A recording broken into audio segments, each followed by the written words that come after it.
दोहा में कवि जी भाव बड़ा सुंदर लिखल है। कौन तर्जमा? के राजा जी भैये के बाजा जी मजा में हमारे के देनी हंसा जी थोड़ी बाजा डाली माली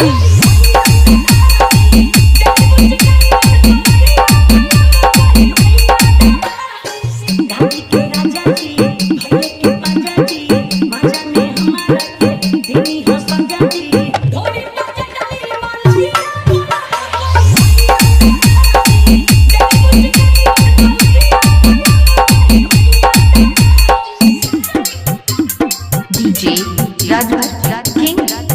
मुंडियार फूलपुर आजमगढ़, मुंडियार फूलपुर आजमगढ़, मुंडियार फूलपुर आजमगढ़, मुंडियार फूलपुर आजमगढ़, रहे पायल का रात हो के मीठी मीठी बात हो चुम्मा चाटी तू करके हमसे सीना से ली हला साथ हो सारे सुहाग वाली रात हो बात मीठी मीठी बात हो चुम्मा चाटी को के हमारा से सीना से ली हला साथ हो तुम हाथ जोड़नी बाबू न छोड़नी दिल का ढके के खोटे न तोड़नी लड़का होई चला होई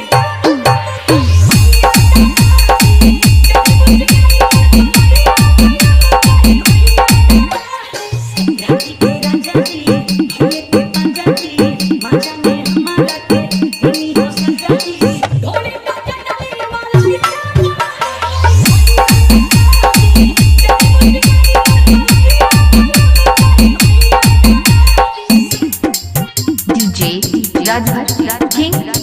मुंडियार फूलपुर आजमगढ़, मुंडियार फूलपुर आजमगढ़, मुंडियार फूलपुर आजमगढ़, मुंडियार फूलपुर आजमगढ़,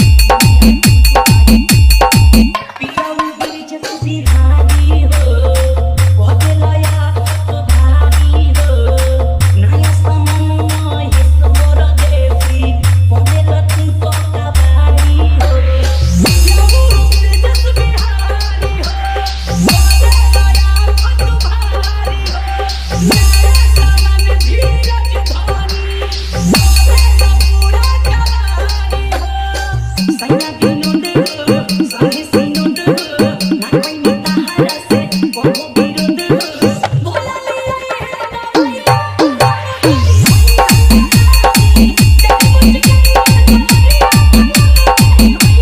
घाटी के राजा जी भैये के बाजा जी मजा में हमारा के देनी हो सजा जी थोड़ी बाजा डाली माली